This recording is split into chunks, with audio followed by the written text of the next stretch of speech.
Eu quero compartilhar com você um texto da palavra de Deus, que está em Joel, capítulo 2, é no Antigo Testamento, livro que está classificado como profeta menor, depois do grupo dos profetas chamados maiores, Isaías, Jeremias, Lamentações de Jeremias, Ezequiel, Daniel, aí vem 12 livros dos profetas menores, Oséias, Joel, Amós, Obadias, Jonas, Miqueias, Naum, Sofonias, Ageu, Zacarias e Malaquias. Esse grupo de 12 livros são considerados profetas menores. É porque o conteúdo profético de cada livro é pequeno. Mas esses profetas, eles tiveram uma importância muito grande em momentos difíceis da vida do povo de Israel. E este profeta aqui, especificamente o profeta Joel, ele traz uma mensagem de despertamento para o povo, um dos momentos mais difíceis da história de Israel. Eu quero que você leia o verso 12. Ainda assim, agora mesmo diz o Senhor, convertam-se a mim de todo o coração, com jejuns, com choro e com pranto, rasguem o coração e não as suas roupas. Convertam-se ao Senhor seu Deus, porque Ele é bondoso e compassivo, tardio em irar-se e grande em misericórdia, e muda de ideia quanto ao mal que havia anunciado. Verso de número 14. Quem sabe se ele não se voltará e mudará de ideia, e ao passar deixe uma bênção para aqueles que possam trazer oferta de cereais e libações ao Senhor. A palavra de Deus, ela traz aqui um despertamento para nós. E esse despertamento é o mesmo que Deus cobrou de Israel na época do profeta Joel. Dependência de Deus.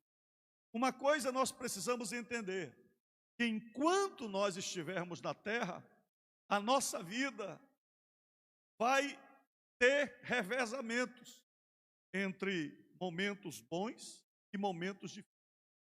Na própria linguagem bíblica, a nossa vida cristã é representada por momentos em que nós estamos na montanha, na montanha, simbolizando bênçãos, mas há momentos que nós estaremos no vale, inclusive o vale da sombra da morte, falado por Davi no Salmo 23. Jesus mesmo disse, no mundo tereis tribulações, mas tem de bom ânimo. Então, algumas das nossas crises são individuais, por isso que a Bíblia diz, chorai com os que choram, e se alegrem com aqueles que se alegram.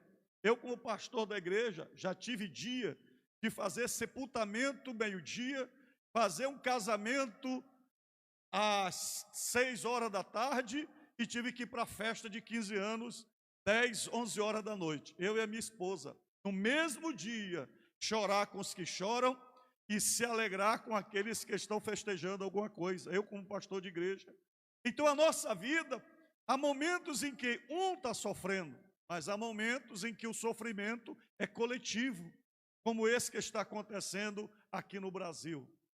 Mas, independente do sofrimento que estamos passando, independente se estamos vivendo aquele momento que nós chamamos aqui no Pará, momento joia, momento abençoado, açaí na mesa, charque frito, pirarucu frito, a mesa recheada de coisa boa, independente do momento que nós estamos passando, nós devemos depender sempre de Deus. Aqueles que dependem de Deus não estão esperando o momento para buscar a Deus, porque eles já estão buscando a Deus. Sabe qual é o problema? É quando nós enfrentamos um momento de bonança, recebemos a bênção e nós esquecemos de Deus. E aí, quando vem a tribulação, quando vem a prova, nós corremos para Deus corremos para o Senhor porque sabemos que Ele nos ama, sabemos que Ele é poderoso, sabemos que Ele pode todas as coisas e sabemos que Ele é misericordioso. Mas não deveria ser assim. Deus, Ele quer ter um relacionamento conosco. Deus, Ele quer ser o nosso Pai todos os dias. Ele quer que nós sejamos os seus filhos, que nós dependamos dEle e não daquilo que Ele dá para nós. Você já imaginou se o meu relacionamento com os meus filhos e com os meus netos agora fosse um relacionamento meramente interesseiro? Eu tenho 2 filhos, o Enaldo Júnior, que está aqui, que é pastor, meu filho mais velho, primogênito, e tenho o Tiago, que também é casado, estou aguardando os netos, que ainda não vieram, a Juliana, e o Júnior com a Andresa já me deram 2 netos, o Davi e a Sara. São as bênçãos de Deus também na minha vida. Mas já imaginou se o Júnior só me procurasse quando estivesse precisando de alguma coisa? Se ele me desse um abraço só quando recebesse alguma coisa de mim? Já pensou se meus netos me vissem apenas como um vovô patrocínio? Perceba se a sua vida com Deus não é essa. Tem gente que diz assim: não, Deus mandou a prova na minha vida porque Deus quer que eu volte para Ele. Última coisa, ainda tem gente que diz assim: não veio pelo amor, está vindo pela dor. Relacionamento com Deus, Ele deseja ter com você. É um relacionamento de amor, relacionamento de comunhão, relacionamento de fé, relacionamento de graça, relacionamento em que você o adore e reconheça que Ele é o único Deus e Senhor da tua vida.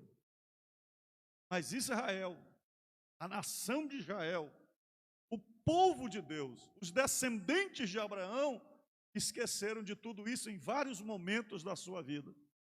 E um desses momentos é esse que eu estou lendo para você. Para você entender o contexto em que o profeta fala com eles, eu quero que você leia o verso de número 2 do capítulo 1.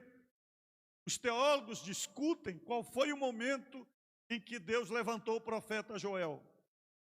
Muitos acham que foi depois do cativeiro babilônico, muitos acham que foi imediatamente antes do cativeiro babilônico, mas pouco importa. Os dados históricos são meio confusos para definir em que momento o profeta Joel profetizou. Mas isso não importa, porque a profecia e a mensagem de Deus trazida para nós é uma mensagem que está aplicada ao momento também que nós estamos vivendo. Capítulo 1, verso 2 diz assim: preste atenção, velhos, escutem todos os moradores da terra. Aconteceu algo assim no tempo de vocês, ou nos dias de seus pais? Contem isso aos filhos de vocês, que eles o contem aos filhos deles, e que estes falem sobre isso à geração seguinte. Eu vi um comentarista da televisão recentemente, agora eu vou dizer emissora, ele disse que ainda que essa praga dure só 3 meses, ou 6 meses, como se está se falando no mundo todo, ela será um divisor na terra, para todos os países. Alguns, seja no aspecto social, político e econômico. Gerações, se o Senhor não voltar, de 2040, 2060, vão olhar para a nossa geração, aqui em 2020, e vão dizer aquela geração do coronavírus, assim como foi a geração da peste negra na Idade Média. Deus sabe de todas as coisas, e Ele sabe quando ia iniciar essa peste, e Deus sabe quando vai terminar, porque Ele está no controle. Mas observe aqui o que o profeta diz, que desde os velhos até as crianças, até os moradores da terra, todos estão apavorados. Com o quê? Com uma simples praga de gafanhotos. Está no verso de número 4. O que o gafanhoto cortador deixou, o gafanhoto migrador comeu, o que o gafanhoto migrador deixou, o gafanhoto devorador comeu, e o que o devorador deixou, o gafanhoto destruidor comeu. Era uma praga de gafanhotos. Se você olhar pelo aspecto físico, era uma praga que consumiu não só a nação de Israel, mas todas as outras nações. E naquela época, os povos, a indústria era muito artesanal. E toda a vida econômica era muito primitiva. Era toda voltada para a agricultura da cevada, do trigo, que era a base da sustentação daquela época. É que esta praga, meramente, se nós olharmos pelo aspecto físico, já era uma grande tribulação que eles estavam enfrentando, porque estava corroendo a economia, corroendo tudo. Só para você entender do que eu estou falando, eu creio que você que é aqui de Marituba, da região norte aqui do Brasil, sabe que nessa área aqui de Mosqueiro, nós tínhamos uma grande plantação de dendê. De Santa Bárbara, próximo à entrada de Mosqueiro, uma grande plantação de dendê. E do nada surgiu uma praga que acabou com toda a plantação de dendê. Praticamente levou à falência toda essa empresa, que era a Dempasa, que hoje é ocupada toda a região lá por moradores que ocuparam a área, mas praticamente a extração de dendê acabou. Agora imagine uma praga em níveis de território de uma nação, de um país, envolvendo as nações. É o que está acontecendo aqui em Israel. Agora escute uma coisa. Muitos viam essa praga apenas genética. E muitos tentavam lutar contra ela apenas com forças naturais. Mas aí, apesar de todas as consequências sociais, você pode ler o verso de número 8, você pode ver o verso de número 10, diz assim o verso 10, os campos foram arrasados e a terra está de luto, porque o cereal foi destruído, o vinho acabou, o azeite está no fim. Verso 12, as videiras secaram, as figueiras murcharam, as romazeiras, as palmeiras e as macieiras também, todas as árvores do campo secaram, e já não há alegria entre os filhos dos homens. E você imagina o rei, você imagina os grandes proprietários, que não sabiam mais fazer qualquer outra coisa para resolver o problema. Diz a Bíblia que os próprios sacerdotes,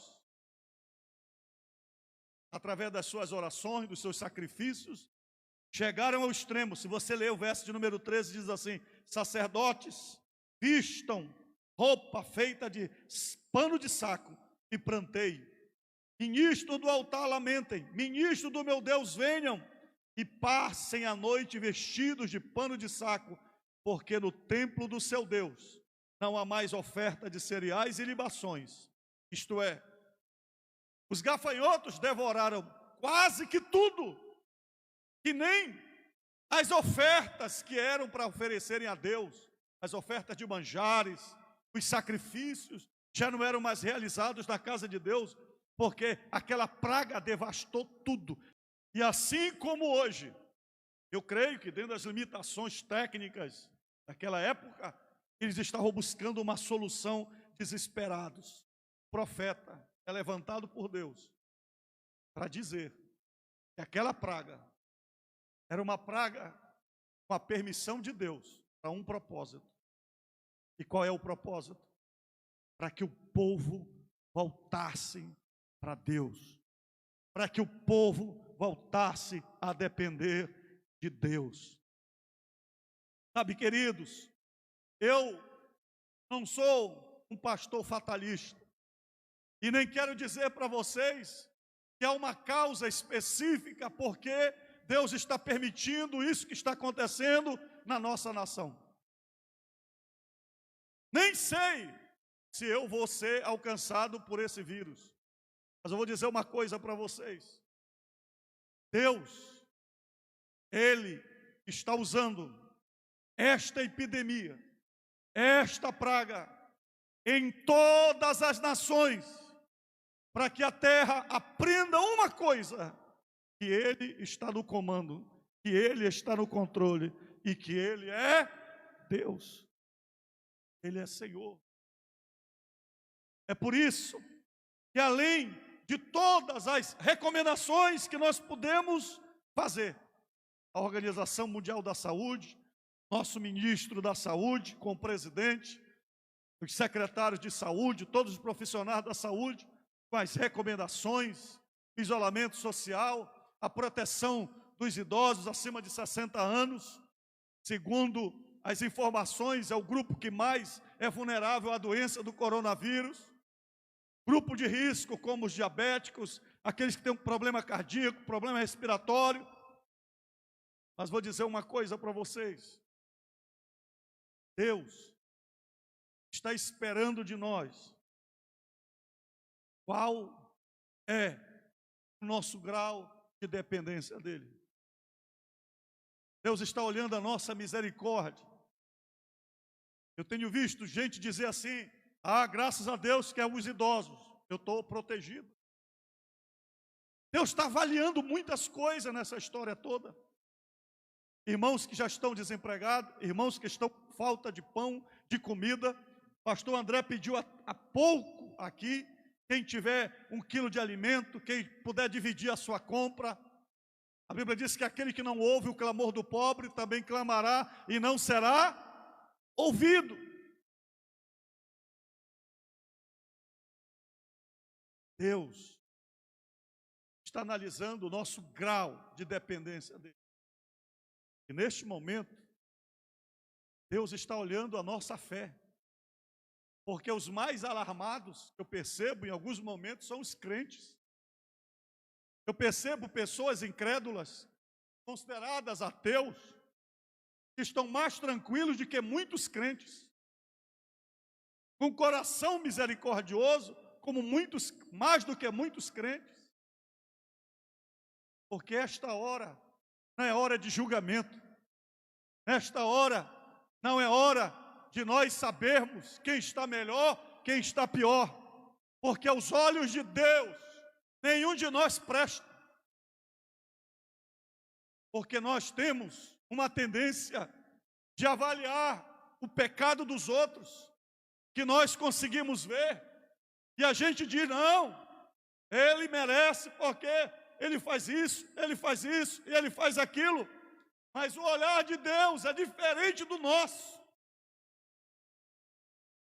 Talvez você imagina que uma peixeira, uma faca, um revólver mate alguém e essa pessoa mereça ir para o inferno. Mas a Bíblia diz que se eu não amo meu irmão, eu sou um homicida. Para Deus, pouco importa se você mata com um revólver, ou se você mata com a tua língua, ou se você mata não amando, ou se você mata alguém por falta de carinho, que está escrito no capítulo 2. Veja o verso 1. Olha o conselho do profeta. Em vez de estarmos preocupados em achar o culpado, em vez de nós estarmos nos acusando para saber quem é o bom, quem é o melhor. Hoje eu vi um pregador pela televisão, o pastor Malafaia deu uma resposta para ele. Irmãos, eu fiquei muito triste no meu coração. Pastor conhecido no Brasil todo, em vez de estar orando, buscando a Deus, clamando ao Senhor, mas se assenhorando de uma posição de santidade, criticando os outros irmãos de outra igreja, perguntando: cadê os que creem nos milagres de Deus? Por que não vão para a fila impor as mãos sobre aqueles que estão morrendo? No meio da crise, não é hora para nós testarmos o nosso ibope na internet, medirmos a nossa espiritualidade, que este é o momento para disputarmos quem é mais santo, quem é mais perfeito, qual é a igreja melhor. Este é o momento que o profeta diz aqui no capítulo 2, verso 1, olha o que ele diz: toquem a trombeta em Sião e deem alarme no meu santo monte, que todos os moradores da terra tremam, porque o dia do Senhor está chegando, está próximo. É dia de trevas, escuridão, dia de nuvens e densas trevas. Como a luz do amanhecer sobre os montes, assim se difunde um povo grande e poderoso, como nunca houve igual desde os tempos antigos, nem haverá outro depois dele, pelos anos seguintes e de geração em geração. O próprio profeta, diante de uma revelação de Deus mais profunda, ele diz para os moradores: vocês estão enxergando só a praga de gafanhotos, mas esta praga, ela representa algo pior que está vindo por aí, que é a ação de Satanás sobre toda a terra, para destruir a vida das pessoas. Mas o profeta diz, queridos, a praga é apenas um despertamento para nós voltarmos para Deus.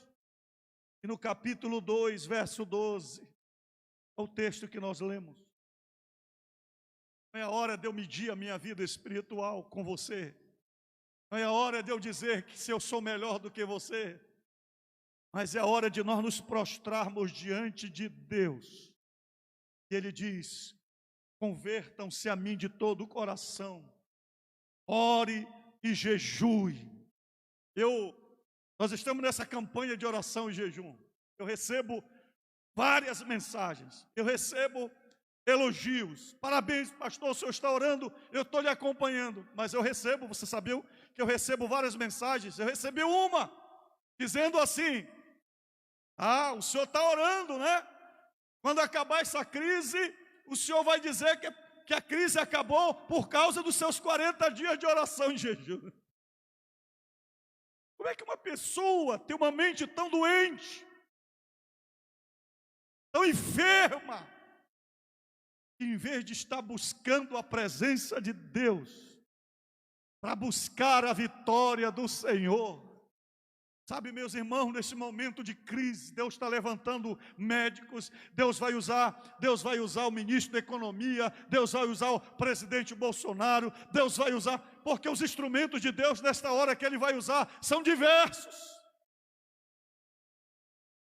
Eu lá estou preocupado para saber se a bênção vem através da minha mão ou se vem através da tua mão. Eu quero que Deus abençoe o Brasil, abençoe o Pará, abençoe a nossa cidade, que Deus abençoe as nações.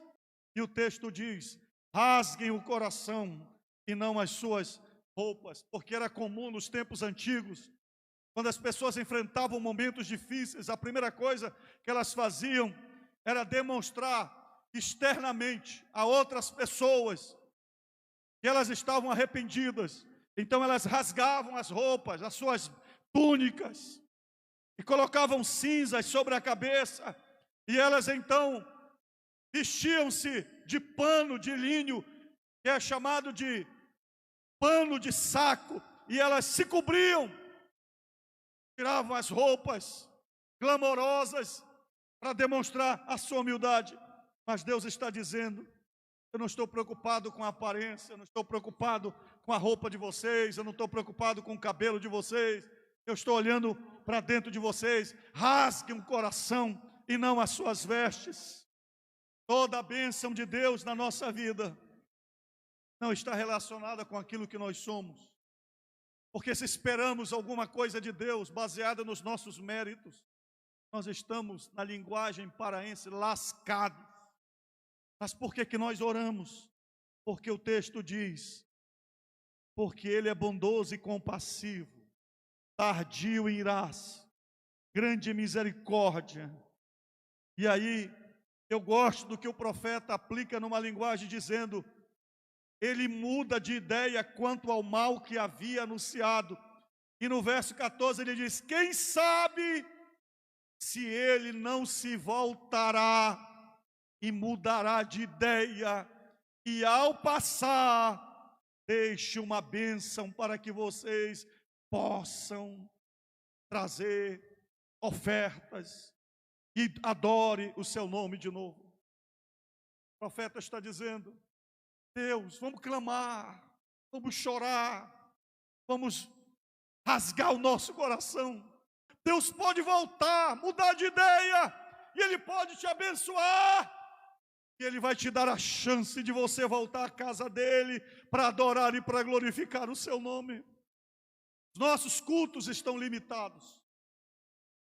Muitos estão isolados nas suas casas. Mas aí onde você está, junto com a sua família, dobre os seus joelhos, clame a Deus, busque o Senhor, se arrependa, humilhe, confesse seus pecados. Pouco importa de onde veio essa crise, por que ela veio, quem é o culpado, não interessa agora. Mas eu sei que a solução está em Deus. Ele é a resposta, Ele é a solução. A nossa igreja, o nosso ministério, como os cultos já são realizados nos lares através das células missionárias, agora nós multiplicamos. E agora são os cultos domésticos. Culto doméstico. Qual o pai que não sabe abrir a Bíblia com o seu filho, com a sua esposa, e orar, e clamar a Deus, e buscar a presença do Senhor? Eu fico imaginando quantos agora, neste momento, estão nas suas casas, orando e adorando a Deus. Quando eles clamam, oram a Deus e se convertem a Deus, então Deus fala com o profeta. E Deus diz o que é que Ele ia fazer no meio daquela praga e daquela crise. Capítulo 2, verso 28. Ele entregou uma das promessas mais extraordinárias para toda a terra. Saber que foi no meio dessa crise? E acontecerá depois disso, que derramarei do meu espírito sobre toda a carne. Deus está dizendo: Joel, fala para o meu povo, se eles pensam que eles vão ser destruídos, eu vou usar esta praga, e eu vou trabalhar na vida deles. E acontecerá que eu vou derramar do meu espírito sobre toda a humanidade. Vossos filhos e vossas filhas profetizarão, seus velhos sonharão sonhos, e os seus jovens terão visões. E até sobre os servos e sobre as minhas servas eu derramarei do meu espírito naqueles dias, diz o Senhor. Eu acredito que Deus vai usar essa crise para purificar o seu povo. Deus vai usar esta crise para aperfeiçoar você. Olha, irmãos, nós estamos perto do arrebatamento da igreja. Verso 32. E acontecerá que todo aquele que invocar o nome do Senhor será salvo. Não importa se é católico, se é espírita, não importa se até hoje foi ateu, não importa se está no presídio, não importa se está com a vida quase que destruída, mas Deus está dizendo: eu derramarei do meu espírito sobre toda a carne, e aquele que invocar o nome do Senhor será salvo. Deus quer transformar esta crise na melhor fase da tua vida espiritual. Eu quero orar por você. Senhor, Tu és maior do que esta crise, Tu és maior do que esta praga. Assim como o profeta Joel profetizou naquela praga de gafanhotos que consumia a terra. Senhor, nós queremos que nesta crise o Senhor olhe para nós com a Tua misericórdia, com a Tua graça, Senhor. Nós nos prostramos diante de Ti, Senhor. Nós reconhecemos que nós não somos nada, meu Pai. Foi preciso o Senhor mandar um vírusinho, mandar algo tão pequeno, mas que está destruindo nações, vidas, para reconhecermos que o nosso orgulho não vale nada, que a nossa prepotência não vale nada, que o nosso dinheiro não vale nada, que a nossa sabedoria não vale nada, e que nós dependemos unicamente de Ti, Senhor. Pai, derrama o Teu Espírito sobre a nossa vida. Derrama Teu Espírito sobre nós. Enche-nos do Teu poder. Enche-nos da Tua salvação, Senhor. Nós queremos declarar, Senhor, que nós precisamos da Tua salvação, Senhor. Livra Marituba, livra essa região metropolitana, livra o estado do Pará, livra o Brasil, livra as nações do pecado, da idolatria. livra da corrupção, livra, meu Pai, que seja a maior colheita de almas que esse mundo já conheceu, Senhor. Milhares e milhares de pessoas confessando que Tu és o único Deus, o único Senhor, e que não há salvação em nenhum outro, somente em Ti, Jesus. Amém, Senhor Jesus. Amém, Senhor. Amém.